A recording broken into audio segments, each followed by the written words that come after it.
வணக்கம் வாசகர்களே! என் கற்பனைகளின் எதிரொலியை உங்கள் காதுகளில் சேர்க்கும் ஆண்டாள் வெங்கட்ராகவன் ஒலிப்புத்தக தளத்திற்கு உங்களை அன்புடன் வரவேற்பது உங்கள் ஆண்டாள்.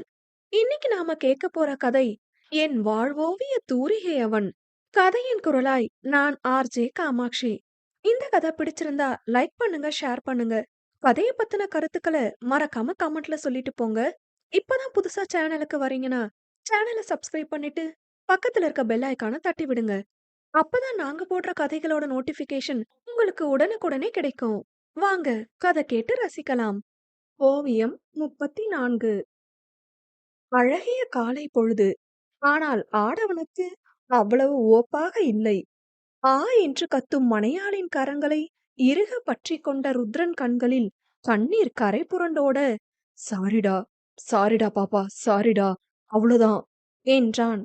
ஆ, முடியல என்று அழுத மனைவி அவன் கரங்களை மேலும் அழுந்த பிடிக்க, டாக்டர் என்றான். குழந்தை தலை இன்னும் வரல சார், கொஞ்சம் பொறுத்துதான் ஆகணும் என்று கூறிய கனிகா, அஞ்சு, டேக் அ டீப் பிரீத் என்க. ஆ, முடியல டாக்டர், வலிக்குது என்று பல்லை கடித்த வண்ணம் கூறினாள். அவரும் ஏதும் செய்ய இயலாததால் பொறுத்திருக்க அவன் கரத்தினை அழுந்த பற்றியவள் வலியில் துடிதுடித்து தன்னவனையும் துடிக்க வைத்துக் கொண்டிருந்தாள். அவள் தலையை கோதியவன் பாப்பா பாப்பா என்பதை தவிர வேறெதுவும் கூற இயலாமல் தவிக்க, என்னால முடியல, வலி வலி தாங்க முடியல என்றாள். சில நிமிடங்கள் வலியுடன் போராடியவளை சுற்றி இருந்த மருத்துவ குழு பரபரப்பாக்க, கமான் அஞ்சு, புஷ் த பேபி என்ற கனிகா அவளுக்கு பேச்சு கொடுத்த வண்ணம் குழந்தையை தள்ள கட்டளையிட்டாள்.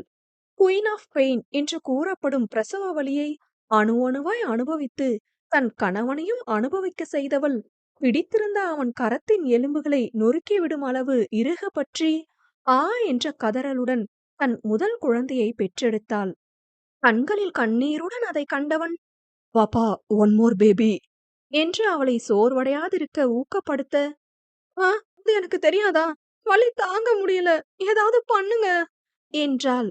அவ்வளவுதாண்டா, இன்னும் ஒரே ஒரு பேபிதான் என்று அவன் கூற, சில நிமிட போராட்டங்களின் பரிசாய் தன் இரண்டாம் மகவையும் ஈன்றெடுத்தவள் பெருமூச்சுடன் பொத்தென தலை சாய்க்க, கரம் தன் கணவனின் கரத்திற்கு விடுதலை கொடுத்தது. உடல் நடுங்க கண்ணீர் வடித்தவன் அவள் நெற்றியில் முத்தமிட்டு, தேங்க்ஸ் டி, தேங்க்ஸ் டி பாப்பா என்று மந்திரம் போல் அதையே கூறினான். அவன் கண்ணீரோடு அவள் கண்ணீர் இணைந்து ஒன்று சேர குழந்தைகளை கொண்டு வந்து அவள் மார்பில் போட்ட மருத்துவர், வாழ்த்துக்கள் அஞ்சல என்க. சத்தியமா இவ்ளோ வலின்னு தெரிஞ்சிருந்தா கல்யாணமே பண்ணிருக்க மாட்டேன் டாக்டர் என்று ஓய்ந்த குரலில் கூறினாள்.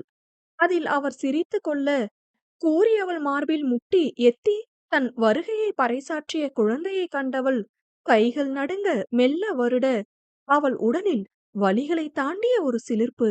அவள் எதிர்பார்த்த வரவின் மகிமை அப்போது உணர கண்கள் கலங்க, அனுபவிச்ச வலிக்கு மேல பலனா 2 உயிரை பார்க்கும்போது நிம்மதியா இருக்கு டாக்டர் என்றாள். அதுவே தாய்மை. அதை உணர்ந்து அனுபவித்திருந்த கனிகா ஒரு புன்னகையுடன் செவிலியிடம் மேற்கொண்டு செய்யவிருக்கும் சிகிச்சை பற்றி பேச சென்றிட, அவளையே ஆச்சரியமாக பார்த்த ருத்ரனின் உடல் விறைத்து போனது. காணாததை ஏங்கி தவித்த ஒரு பொருளை தயங்கி தயங்கி தொட்டு பார்ப்பது போல் குழந்தைகளை வருடி பார்த்த அஞ்சலை கணவனை கண்களில் கண்ணீரும் இதழில் புன்னகையுமாக நிமிர்ந்து பார்க்க, பாப்பா, சத்தியமா சொல்றேன், உன் இடத்துல நான் இருந்திருந்தா செத்துருப்பண்டி, எனக்கு ஒண்ணுமே வேணாம்னு போயிருப்பேன். மரண வலின்னு தெரிஞ்சும் அதுக்குள்ள போற தைரியம் எனக்கு துளியும் இல்லம்மா. ஆனா நீ என்று பேச முடியாது தவித்தான். நம்ம பாப்பா என்று அவள் கூறிய நொடி சிலிர்த்து போனவன் அப்போதே குழந்தைகள் புறம் தன் கவனத்தை கொண்டு சென்றான். செவிலி ஒருவர் வந்து குழந்தைகளை தூக்கி செல்ல அவள் கரம் பற்றியபடியே நின்றவன், தேங்க்ஸ்மா என்றான்.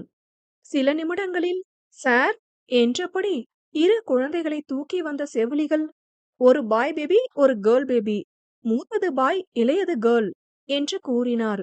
ஆசையோடு கைகள் நடுங்க தன் பெண் குழந்தையை வாங்கியவன் அதை பாந்தமாக பிடித்து கொள்ள, கட்டிலில் ஓய்ந்து கிடந்தவள் அதை புன்னகையுடன் பார்த்தாள். வெளியே உயிரை கையில் பிடித்தபடி நின்றிருந்த யாவருக்கும் தன் செல்வங்களை கொண்டு வந்து காட்டியவன் மூத்தது பையன், 2வது பொண்ணுமா என்று கூற, ஏ என்று உற்சாகத்துடன் ரூபியும் அர்ஜுனும் கத்தினர். அஞ்சு எப்படி இருக்கா மாப்ள என்ற காயுவின் பரிதவிப்பான குரலில் வெளிவந்த கேள்வியில் கண்கள் மீண்டும் கலங்க துடிக்க, இமை சிமிட்டி அதை அடக்கியவன், நல்லா இருக்கா அத்த என்றான். கண்கள் கலங்கி முகம் சிவக்க நின்றிருந்த குணாவை பார்த்தவன், மகளின் கதறல் ஒலி அந்த முதிர்ந்த மனிதனையும் எத்தனை எத்தனை பயத்திற்கு உள்ளாக்கியது என்பதை உணர செய்தது.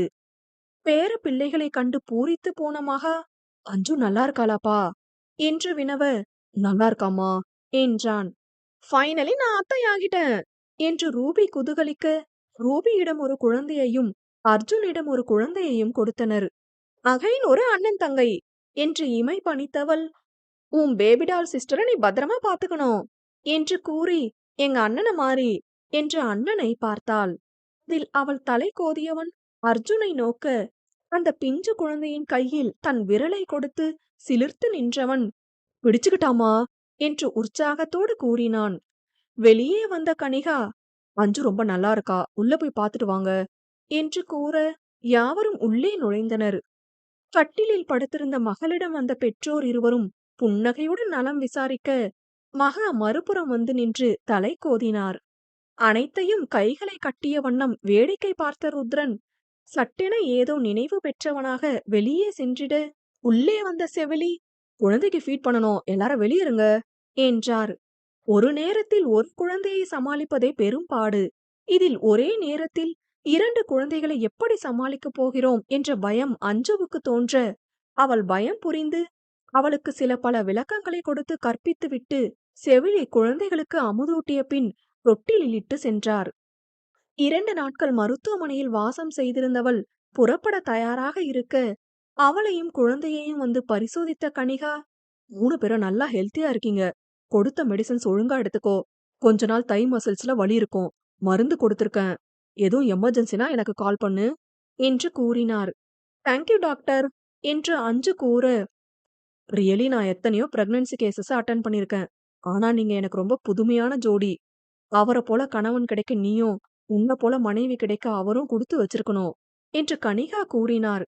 அவர் எதற்கு இப்படி புகழ்கிறார் என்று புரியாத போதும் அவர் புகழுரையில் புன்னகைத்தவள், ஏன் டாக்டர் என்று வினவ, உனக்கு பேபி பிறக்கும்போது அவர் அழுத அழுக இருக்கே, எல்லாரும் உள்ள வந்து உன்னை பார்த்தப்போ அவர் என்கிட்ட வந்து பேசினாரு என்று அன்று நடந்ததை கூறினார். அன்று ஏதோ நினைவு பெற்றவனாக வெளியே வந்தவன் கனிகாவின் அறைக்குள் அனுமதியுடன் நுழைய, சொல்லுங்க சார் என்று கனிகா வினவினார். அஞ்சு, பாப்பா, தம்பி எல்லாரும் ஓகே தானே டாக்டர் என்று ருத்ரன் வினவ, 3 பேரும் நல்லா இருக்காங்க, எந்த பிரச்சனையும் இல்ல சார் என்றாள்.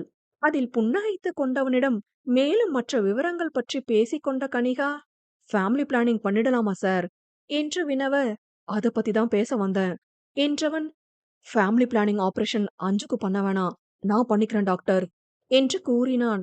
அவனை சற்றே அதிர்ந்து பார்த்தவள், நீங்களா என்று வினவ, ஆமா டாக்டர், ஜென்ஸும் பண்ணிக்கலாம் தானே என்றான். பண்ணிக்கலாம் சார் என்றவருக்கு அத்தனை ஆச்சரியம். இதுவரை அவள் எந்த ஒரு ஆணும் குடும்ப கட்டுப்பாடு சிகிச்சை செய்ய முன்வந்து பார்த்ததே இல்லை. அந்த ஆச்சரியம் விலகாதவள் அதை அவனிடம் கூறியும் இருந்தாள்.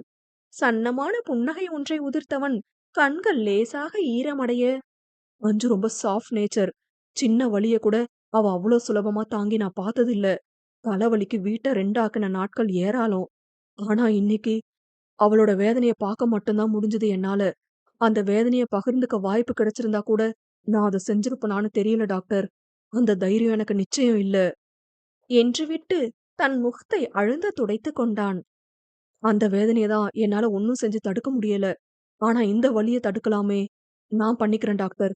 நான் டேட் மட்டும் என் ஷெட்யூல் பார்த்துட்டு சொல்றேன் என்று ருத்ரன் கூற, நிஜமாவே உங்கள போல கணவர் கிடைக்க அஞ்சு குடுத்து வச்சிருக்கணும் என்று கனிகா மனமாற வாழ்த்தினார்.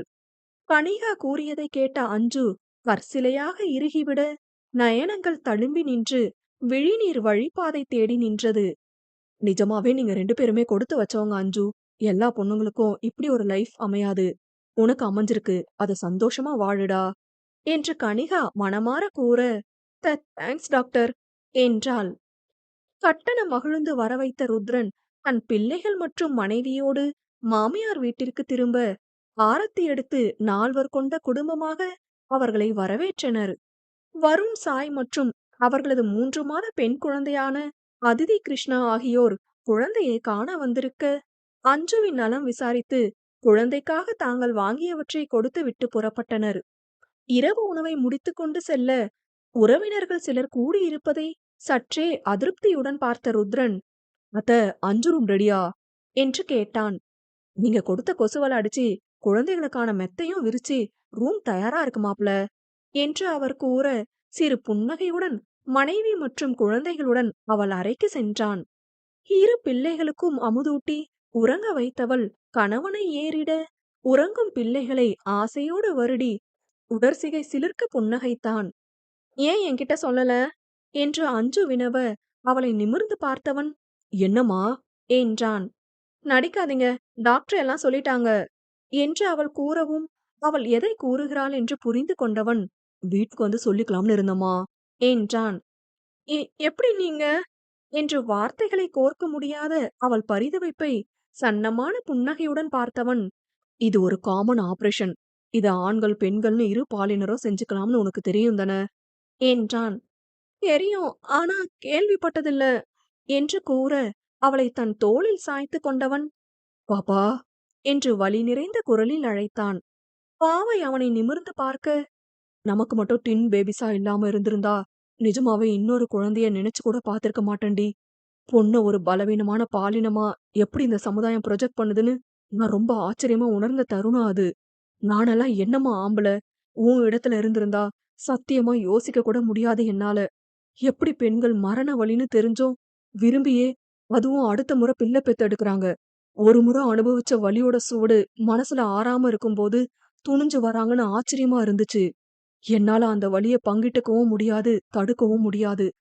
ஆனா இந்த வலிய கொடுக்காம இருக்கலாம். பூ பெய்தி மாசம் மாசம் அனுபவிக்கிற வலியிலிருந்து, காதலா நம்ம கூடி கழிச்ச தருணங்கள்ல நீ அடைஞ்ச வலி, கர்ப்ப காலத்துல நீ அனுபவிச்ச அந்த முதுகு வலி, பேறு காலத்துல நீ அனுபவிச்ச நரக வலின்னு அது அத்தனையும் என்னால தடுக்க முடியாதது. ஆனா இந்த ஆபரேஷன் ஏற்படுத்தும் வலிய மட்டும் தடுக்கலாம். ஆபரேஷன் செஞ்சுக்கிற அளவு எனக்கு தைரியம் இருக்கான்னு தெரியல. விசாரிச்ச வர பெண்களுக்கான குடும்ப கட்டுப்பாடு சிகிச்சைய விட ஆண்களுக்கானது சிம்பிள்னு புரிஞ்சுது. நான் இதுவரை எந்த அறுவை சிகிச்சையும் செஞ்சுக்கிட்டதில்ல. ஆனா என்ன அப்பான்னு கூப்பிட 2 உயிர வலிக்க வலிக்க கொடுத்த உன் வேதனைய பார்த்த பிறகும் உன்னை ஆபரேஷன் பண்ணிக்க சொல்ற அளவு எனக்கு மனசு வரலடா என்று நீளமாக பேசி முடித்தான். அவன் பேச்சில் உணர்ச்சி வசப்பட்டு கண்ணீர் சிந்தியவள் லேசான விசும்பல் ஒலியோடு அவனை அணைத்துக் கொள்ள, திருமணம் முடிந்த இந்த 1.25 வருடத்தில் இருவரும் சொல்லிக் கொள்ளாத அந்த வார்த்தைகளை தற்போது சொல்லிக் கொண்டனர். இருவரும் ஒன்று போல, "ஐ லவ் யூடா, ஐ லவ் யூங்க" என்று கூற, அது இருவர் இதழில் அழகிய புன்னகையை மலர செய்தது. "காதல்னா என்னன்னு தெரியாத ஜீவன் தான் நம்ம 2 பேரும். நான் உன் மேல காட்டுற அக்கறையும், நீ என் மேல காட்டுற அக்கறையும், நம்ம 2 பேருக்கும் இடையே இருக்கிற இந்த புரிதலும் தான் காதல்னா, இந்த அழகான வாழ்க்கையில உன்னை நான் இந்த காதலோட பார்த்துப்பன்டா" என்று ருத்ரன் கூற, "நான் வேணும்னா உங்களுக்கு காதலா இருக்கலாம். ஆனா காதலே மாயன்னு சொன்ன எனக்கு, மாயையில மறைஞ்ச என்னையே வெளிச்சம் போட்டு காட்டிய நீங்க காதல் பெயின் கில்லர். என் வாழ்க்கன்ற ஓவியத்தை சீர்திருத்த வந்த தூரிகை நீங்க. You are my love pain killer" என்று கூறி அவன் நெற்றியில் அழுந்த இதழ் பதித்தாள். கல்யாணத்தில் துவங்கிய ருத்ரன் அஞ்சலியின் உறவு காதலோடு தொடர்வதற்கான அடித்தளத்தை காதலே அமைத்திட, அந்த காதலின் மகிமையோடு இருவரும் நலம் பெற வாழ்த்தி விடை